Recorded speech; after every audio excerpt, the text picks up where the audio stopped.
خداوند یسوع مسیح ناصری کے نام میں آپ سب کو سلام۔ آج کی بائبل اسٹڈی میں آپ کو خوش آمدید کہتے ہیں۔ ہم دعا سے شروع کرتے ہیں۔ رحیم آسمانی باپ، تیرا شکر ہو کہ تو نے ہمیں یہاں پر فراہم کیا کہ تیرے کلام کو سیکھ سکیں، خاص طور پر 10 احکام پر تعلیم پائیں، خاص طور پر 7واں حکم تو زنا نہ کرنا کے موضوع پر ہم خود غور و غوص کر سکیں۔ خداوند دعا کرتے ہیں کہ تو اپنے پاک روح کو ہم پر نازل کر دے تاکہ تیرے حضور جھکتے ہوئے تیری آواز کے شنوا ہو سکیں، تاکہ تیرا کلام ہماری زندگیوں میں جگہ پائے۔ اپنے 7ویں حکم کے وسیلہ سے ہمارے ساتھ کلام کر، ہم یہ وقت تیرے ہاتھوں میں دیتے ہیں۔ ہم یسوع کے نام سے یہ دعا مانگتے ہیں، آمین۔ پچھلے لیکچر میں ہم نے دیکھا تھا کہ 7واں حکم تو زنا نہ کرنا خدا کی ہمارے لیے محبت سے ماخوذ ہے، کیونکہ ہم اس کی دلہن ہیں اور وہ ہمارا شوہر ہے، ہمارا خالق اور مالک۔ یہ حکم برہ کی دلہن کی طرف ہماری رہنمائی کرتا ہے، نئے یروشلم کی طرف، جو مقاشفہ کی کتاب میں ہمیں نظر آتا ہے۔ ہم اس گہری سچائی تک پہنچتے ہیں کہ ازدواجی پاکیزگی براہ راست نئے یروشلم کی تعمیر سے منسلک ہے، جو کہ خدا کی ابدی سکونت گاہ ہے۔ ہم نے یہ بھی دیکھا کہ ایک بڑی کسبی ہے جو پوری دنیا میں غالب ہے اور آخری دور تک غالب رہے گی۔ آئیں مخصوص قوانین کی چھان بین کریں۔ میری دعا کہ خدا باپ ہمارے دلوں کو کھولے، 7ویں حکم کا مقاشفہ ہمیں عطا کرے، تاکہ ہم خدا باپ کی محبت کو حقیقی معنوں میں دیکھ سکیں، تاکہ ہم پھل لائیں اور ویسی زندگی بسر کریں جیسی وہ ہم سے توقع کرتا ہے۔ آئیں اگلے مخصوص قوانین کی طرف بڑھتے ہیں۔ مخصوص قوانین 7ویں حکم سے ماخوذ ہیں۔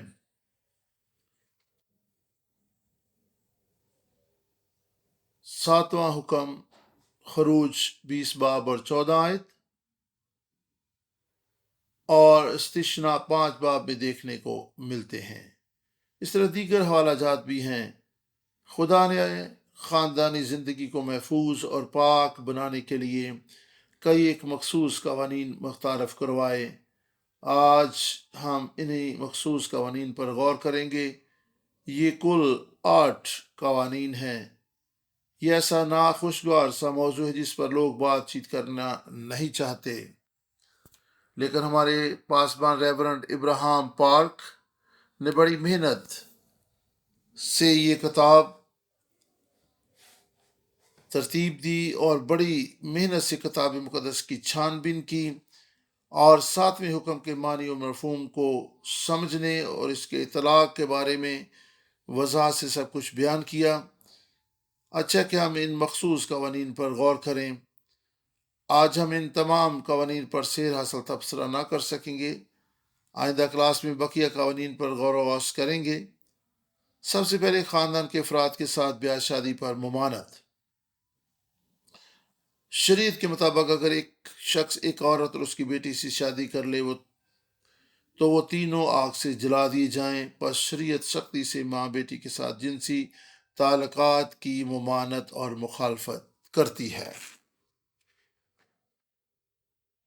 کسی بھی عورت اور اس کی بہن یعنی سالی یا اس کی پوتی سے یا پھر ستیلی بہن یا خالہ یا چچی سے جنسی تعلقات خدا کی نظر میں نہایت مکروہ اور نجس بات ہے۔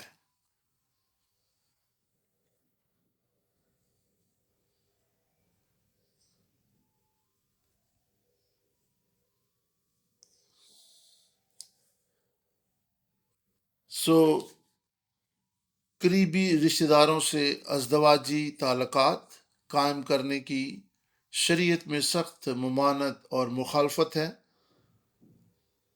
اس لیے کہ خدا چاہتا تھا کہ ازدواج جو ہے وہ پاک اور مقدس ہو، اور خدا نے جنسی تعلقات کے تعلق سے بڑی سخت شریعت بیان کی، اور ہم احبار 18 باب میں 7 آیت اور پھر 18 باب اور پھر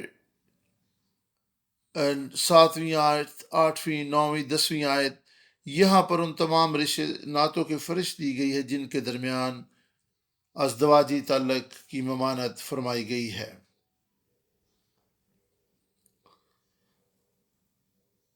بہو بھابھی اور اس کے ساتھ بھی جنسی تعلق خدا کی شریعت کے مطابق بالکل ممنوع قرار دی گئے۔ اس طرح عورت اور اس کی بیٹی یا پوتی سے بھی جسمانی تعلق قائم کرنا مکروہ اور نجس بات تھی۔ اس شریعت کو توڑنے والوں کی سزا یہی تھی کہ انہیں سنسار کر دیا جائے یا پھر انہیں آگ میں جلا دیا جائے۔ شریعت نے جانوروں سے جنسی تعلقات قائم کرنے پر بھی لعنت کی، اس کی مخالفت اور ممانعت فرمائی گئی۔ اگر کوئی مرد کسی مرد سے جنسی تعلقات بنائے تو شریعت نے بھی اسے ملعون قرار دیا، دونوں مردوں کو سزائے موت دی جائے۔ اس طرح عورت کی ناپاکی کے حالت میں یعنی ماہواری کے دوران عورت سے جنسی تعلقات بنانے کی بھی ممانعت کی گئی۔ ایسے مرد زن کو خدا کے لوگوں میں سے خارج کر دیا جاتا تھا۔ بس ہم دیکھ سکتے ہیں کہ خدا کس طرح تفصیل اور گہرائی سے ہماری زندگیوں میں مداخلت کرتا ہے تاکہ ہم پاک اور مقدس رہیں، کیونکہ ہم خدا کی بادشاہی میں انتہائی اہم کردار کے حامل ہیں۔ دراصل یہ ممنوع جنسی تعلقات اس دور میں عام تھے۔ ملک کنعان میں یہ مکروہات عام ہوتی چلی جا رہی تھیں۔ خدا اپنے لوگوں کو ملک کنعان میں داخلے سے قبل یہ شریعت دے رہا تھا تاکہ وہ سب کچھ نہ کرنے پائیں۔ بالفظ دیگر خدا یہ شریعت اس لیے دے رہا تھا تاکہ وہ وعدہ کی سرزمین میں بخوشی اور رضا، خوشحالی اور خدا کے کلام کی تابعداری میں زندگی بسر کر سکیں۔ اس دور کے باشندوں میں پائی جانے والے مکروہات کے تعلق سے آگاہی دی جا رہی تھی۔ خدا نے انہیں بڑی سنجیدگی سے ان باتوں کے تعلق سے آگاہی دی تاکہ اگر اسرائیلی کسی ناپاک رسم اور مکروہ جنسی تعلق اور عمل میں شامل ہو جائیں تو انہیں معلوم ہو کہ اب انہیں کیسا خمیازہ بھگتنا پڑے گا۔ خدا نے بڑی سنجیدگی سے ان سب باتوں کے تعلق سے انہیں آگاہی دی۔ ملک کنعان کے باشندوں کی طرح وہ نہیں چاہتا تھا کہ وہ ایسی چیزوں میں پھنس کر رہ جائیں۔ خدا نے انہیں آگاہ کیا کہ اگر وہ ایسا کریں گے تو انہیں وہ اس ملک سے نکال پھینکے گا، کیونکہ خدا نے ان قوموں کو بھی جو ان سے پہلے تھی اسی لیے اس ملک سے نکال پھینکا تھا۔ یہ شریعت ان لوگوں کو دی گئی تاکہ وہ اس ملک پر قابض ہو کر وہاں بسے رہیں۔ 10 احکام ابدی ہے جو خدا نے سب پشتوں سے باندھا تھا، اور پھر خدا نے اس کی وضاحت ہمارے لیے بھی کر دی تاکہ ہم بھی وعدہ کی سرزمین یعنی نئے یروشلم کو میراث میں لے سکیں۔ اگر اس شریعت کی حکم عدولی کی جائے خدا ہمیں اپنے منہ سے نکال پھینکے گا۔ قومی سطح پر بھی اگر یہ مکروہات موجود ہوں تو اس ملک پر خدا کی لعنت آتی ہے۔ ہم روح بھی رکھتے ہیں اور جان بھی۔ لازم ہے کہ روحانی زناکاری کا خاتمہ ہو تاکہ ہم خدا کے منہ سے نکال پھینکے نہ جائیں۔ خروج احبار کی کتاب اس کا 18واں باب اور 24 سے 30 آیت تک ہم خدا کے کلام کو پڑھیں گے۔ احبار کی کتاب 18 باب اور اس کی 24 سے 30 آیت میں خدا کے کلام میں اس طرح سے لکھا ہے۔ احبار 18 باب 24 سے 30 آیت تک خدا کے کلام میں، تم ان کاموں میں سے کسی میں پھنس کر آلودہ نہ ہو جانا، کیونکہ جن قوموں کو میں تمہارے آگے سے نکالتا ہوں وہ ان سب کاموں کے سبب سے آلودہ ہیں، اور ان کا ملک بھی آلودہ ہو گیا، اس لیے میں اس کی بدکاری کی سزا اسے دیتا ہوں، ایسا کہ وہ اپنے باشندوں کو اگلے دیتا ہے۔ لہذا تم میرے آئین اور حکام کو ماننا، اور تم میں سے کوئی خواہ دیسی ہو یا پردیسی جو تم میں بود و باش رکھتا ہو ان مکروہات میں سے کسی کام کو نہ کرے، کیونکہ اس ملک کے باشندوں نے جو تم سے پہلے تھے یہ سب مکروہ کام کیا اور ملک آلودہ ہو گیا۔ سو ایسا نہ ہو کہ جس طرح اس ملک نے اس قوم کو جو تم سے پہلے تھی اگل دیا، اسی طرح تم کو بھی جب تم اسے آلودہ کرو تو اگل دے، کیونکہ جو ان مکروہ کاموں میں سے کسی کو کرے گا وہ اپنے لوگوں میں سے کاٹ ڈالا جائے گا۔ اس لیے میری شریعت کو ماننا اور یہ مکروہ رسمیں جو تم سے پہلے ادا کی جاتی تھی ان میں سے کسی کو عمل میں نہ لانا اور ان میں پھنس کر آلودہ نہ ہو جانا۔ میں خداوند تمہارا خدا ہوں۔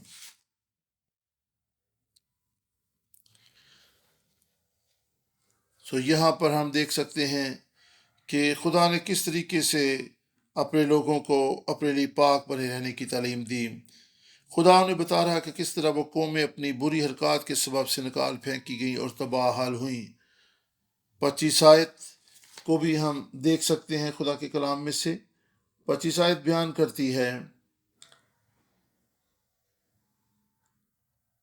25 آیت میں یوں لکھا ہے، تب 5ویں سال سے ان کا پھل کھانا۔ 18 باب کی 25 آیت میں سے ہم پڑھیں گے، جو کہ خدا کے کلام میں اس طرح سے بیان کرتی ہے، اور ان کا ملک بھی آلودہ ہو گیا، اس لیے میں اس کی بدکاری کی سزا اسے دیتا ہوں، تاکہ ایسا کہ وہ اپنے باشندوں کو اگلے دیتا ہے۔ یہاں پر ہم دیکھ سکتے ہیں کہ بنی اسرائیل کو اس ملک میں آباد رہنے کے لیے خدا کے لیے پاک بنے رہنے کی ضرورت تھی۔ ہماری تقدیس کا براہ راست تعلق ہماری اس قابلیت اور صلاحیت سے ہے جس کے باعث ہم وعدہ کی سرزمین میں داخل ہوں گے، یعنی جسمانی اور روحانی وعدے جو خدا نے ہم سے کیے ہیں وہ پورے ہو سکتے ہیں۔ خدا نہیں چاہتا کہ ہم روحانی آلودگی کی حالت میں زندگی بسر کریں۔ جب ہماری تقدیس ہو جاتی ہے اور ہم قومی سطح پر بات کر رہے ہیں، اکثر و بیشتر ہم اپنی قوم کے لیے دعا کرتے ہیں، اے باپ یہ قوم تیری بادشاہی کا حصہ بن جائے، تیری بادشاہت کے کاہن بن جائیں، تاکہ پورے ملک میں انجیل کا پیغام پھیلے، مخلصی بخش پیغام پوری دنیا میں پھیلتا چلا جائے۔ ان سب دعاؤں کے جواب کے لیے تقدیس بڑی اہمیت کی حامل ہے۔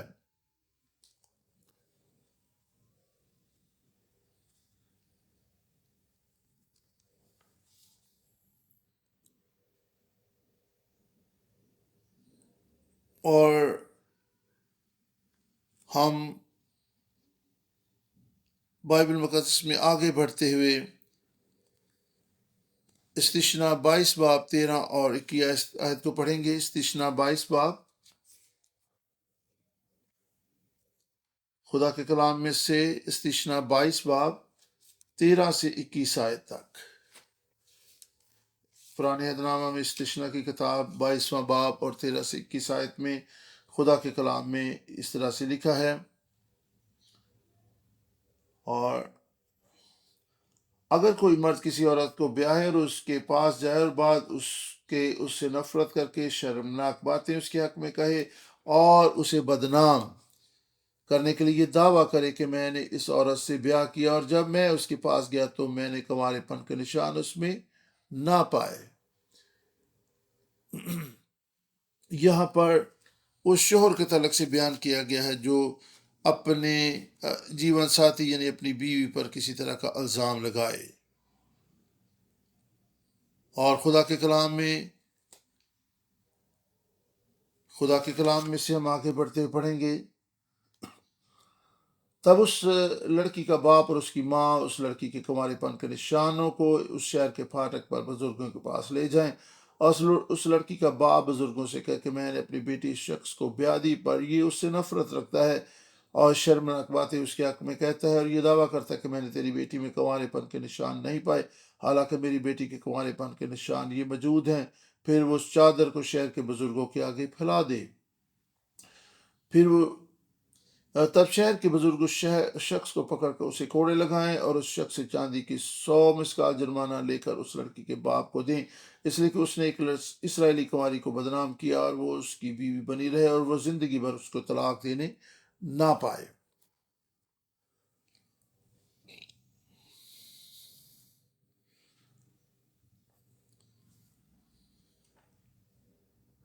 اگر نوبیتا دلہن کو کنوارپن کا ثبوت پیش کرنے سے قاصر رہتی تو بزرگ اس عورت کو اس کے باپ کے گھر سے باہر نکال کر شہر میں سنسار کر دیتے تھے، کیونکہ اس نے اپنے باپ کے گھر میں رہتے ہوئے کسبی جیسا رویہ اور طرز زندگی اختیار کیا۔ اس نے اسرائیل میں بدی کی، اس عورت سے ایسا ہی سلوک کیا جاتا تھا۔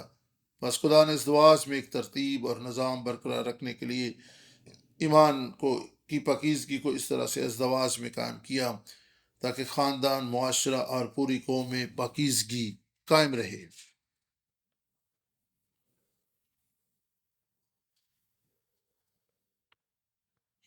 پس اس مرد کو 100 مسکال چاندی ادا کرنا پڑتی تھی۔ چاندی کی 100 مسکال آج کے دور میں کتنی رقم ہے؟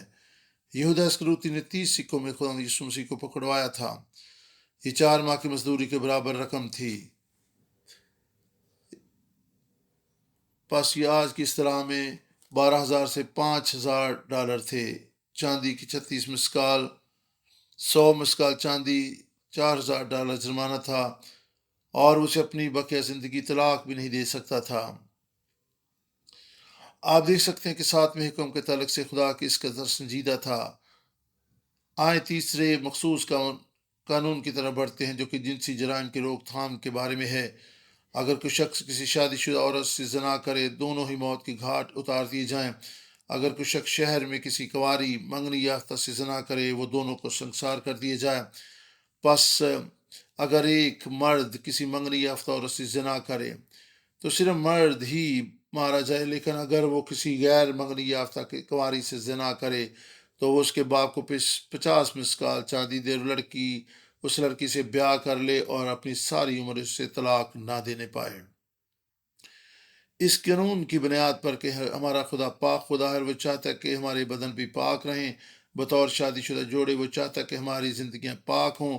یہ کس قدر اہم ہے، کیونکہ تاریخ کے کسی بھی دور میں جب ازدواج میں پاکیزگی ختم ہو جاتی تھی تو پھر پورا معاشرہ ناپاک اور ذہنی طور پر بیمار اور کمزور ہو جاتا تھا۔ لہذا خدا نے باہمی اعتماد اور بھروسے کی حوصلہ افزائی کی تاکہ ہم اپنے ازدواج میں پاک اور شفاف رہیں۔ اس طرح سے خدا نے بنی اسرائیل میں پاکیزگی کو فروغ دیا، کیونکہ اس نے اس قوم کو دیگر تمام قوموں سے اپنے لیے پاک اور مقدس قوم ہونے کے لیے چن لیا تھا۔ اب ہم چوتھے قانون پر غور کریں۔ یہ غیرت کے تعلق سے تھا۔ یہ بہت دلچسپی کا حامل اور گہرا قانون تھا، جسے گنتی 5 باب 11 سے 31 آیت تک دیکھا جا سکتا ہے۔ یہ بیوی کی پاکیزگی کے تعلق سے شک و شبہات میں پڑے شوہر کی تسلی اور اطمینان کے لیے تھا۔ اب اگر ایک بیوی زنا کرتی اور اس کا کوئی ثبوت بھی نہ ہوتا اور شوہر کو اپنی بیوی پر شک ہو جائے، حالانکہ وہ پاک ہو، لیکن اس کا کوئی بھی ثبوت نہ ہوتا، یہ شک اس کے احساسات کے تعلق سے ہے۔ خدا نے ایسی صورتحال کے لیے بھی شریعت دی۔ شوہر اپنی بیوی کو کاہن کے پاس لایا تاکہ وہ اس کی بے گناہی یا جرم کے تعلق سے رسم ادا کرے۔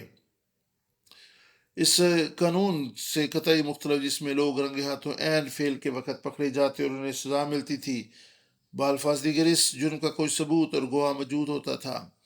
اس قانون سے قطعی مختلف سے ہم معلوم کر سکتے کہ خدا کس طرح انسانی کمزوری سے واقف اور آگاہ ہے۔ یہ انسانی کمزوری کیا ہے؟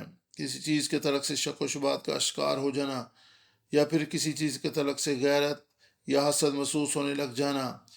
ہم پشیدہ حقائق کے تعلق سے جانکاری حاصل کرنے سے قاصر ہیں۔ خدا نے ایک شریعت دی تاکہ ازدواج اور خاندان کو پاک رکھ سکے۔ غور کریں کہ خدا ہمارے خاندان کی پاکیزگی کے بارے میں کس قدر فکر مند ہے، اور وہ چاہتا ہے کہ ہمارے ازدواج، ہمارے گھرانے پاک ہوں، قوم پاک ہو، تاکہ ہم مسیح کی دلہن کے طور پر اس کے لیے تیار ہو سکیں۔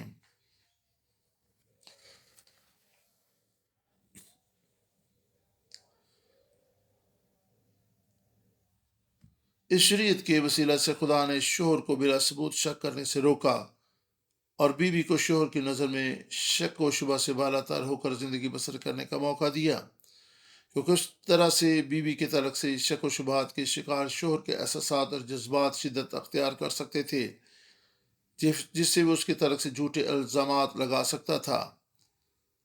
آج پوری دنیا میں کئی ایک چیزیں وقوع پذیر ہو رہی ہیں۔ اس طرح زنا کے مرتکب ہونے والی عورت بھی کہہ سکتی تھی کہ وہ پاک ہے۔ پس کس طرح سے غیرت کا قانون کام کرتا تھا؟ ریورنڈ ابراہم پارک کی لکھی ہوئی 7ویں کتاب میں ساری تفصیلات درج ہیں، اس لیے کہ آپ گنتی 5 باب 11 سے 13 آیت پڑھ سکتے ہیں۔ سب سے پہلے عورت کے ساتھ کیا کیا جاتا؟ کاہن اس عورت کو لے کر اسے خدا کے حضور کھڑی کرتا۔ یہ بالکل عدالت جیسا ہی ماحول ہوتا۔ پھر اس کے ہاتھوں میں پاک پانی کا برتن دے دیا جاتا۔ وہ خیمہ اجتماع کے فرش میں سے کچھ گرد لے کر اس پانی میں ملا دیتا تھا۔ یہاں پر گرد دکھ اور موت کی یاددہانی تھی۔ پھر بیوی اپنے بال کھول دیتی تھی اور اپنے ہاتھوں میں غیرت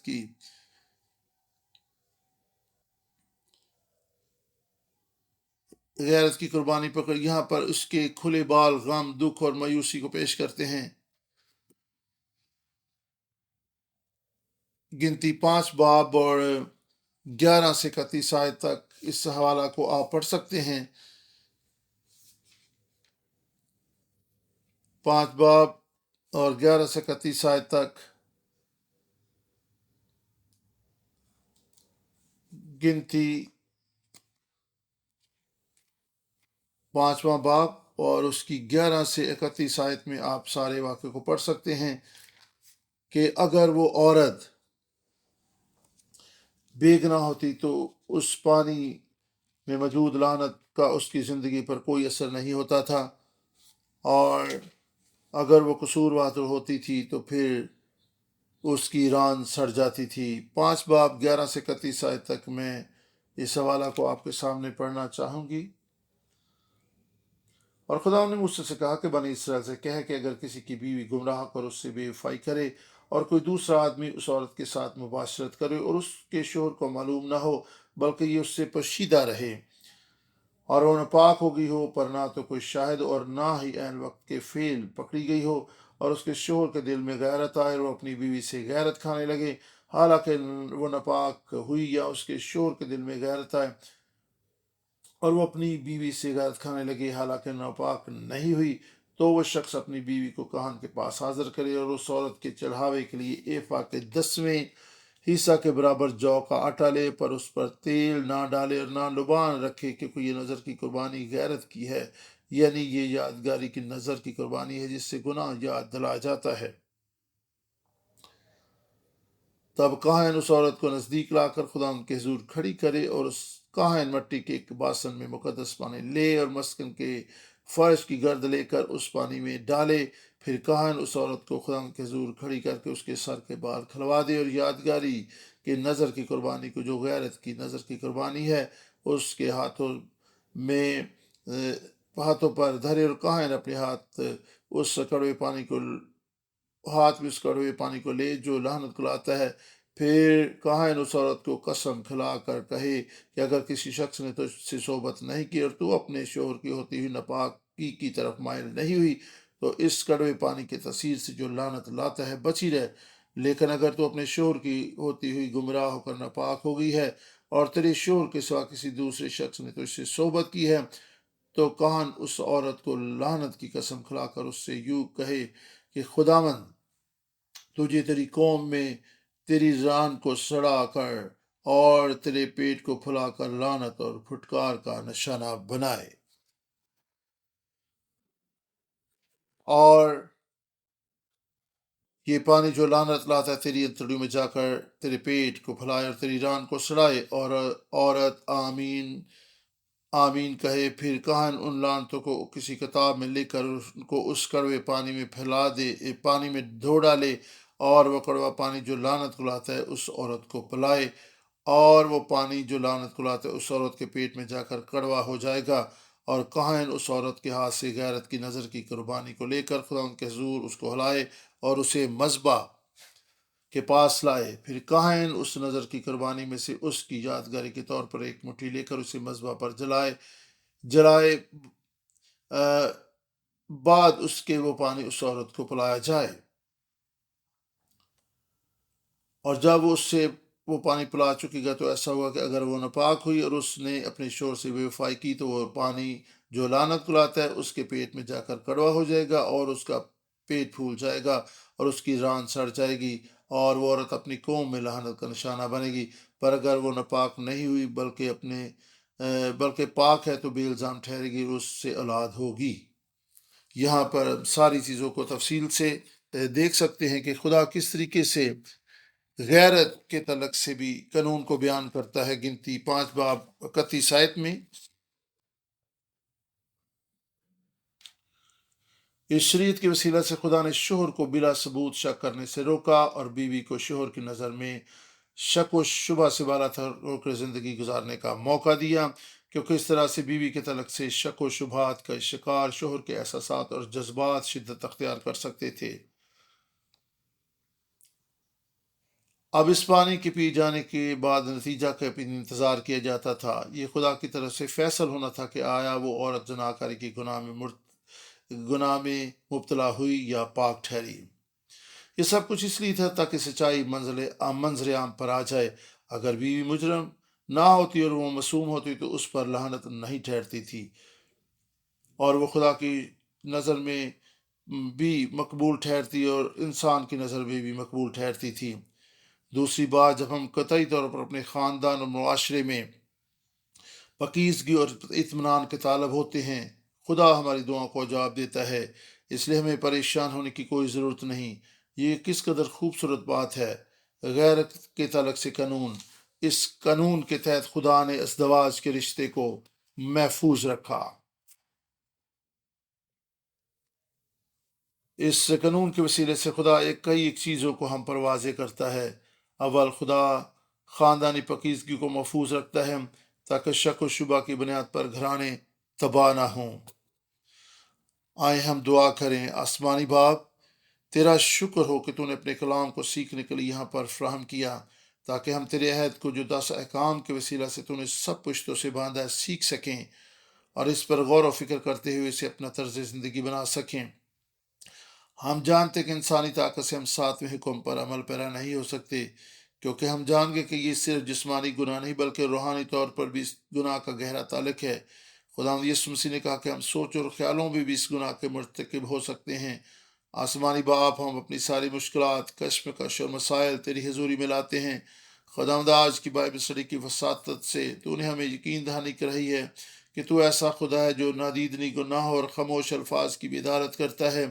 تو ہی پشیدہ چیزوں کو روشنی میں لاتا ہے۔ ہماری مدد کر تاکہ ہم اپنے بوجھ تجھے دے سکیں۔ ہمارے تعلقات میں جو کوئی کشیدگی اور پیچیدگی پائی جاتی ہے، اس کا ہم تیرے حضور میں اقرار کرتے ہیں، تجھ پر بھروسہ کرتے ہیں۔ تو ہی سب مسئلوں کو حل کرنے کی قدرت رکھتا ہے۔ ہمارے کام کاج کی جگہ، ہماری کلیسیاں اور ہمارے تعلقات میں پاکیزگی اور محبت کی فضا قائم ہو جائے۔ خداوند، ہماری مدد کر تاکہ ہم تیرے لیے پاک زندگی بسر کر سکیں۔ او خداوند خدا، ہماری تقدیس کر، ہمارے خاندانوں اور ازدواجی تعلقات میں امن اور شانتی کو پیدا کر دے، یسوع کے نام سے، آمین۔ بہت بہت شکریہ۔ خداوند آپ سب کو برکت دے۔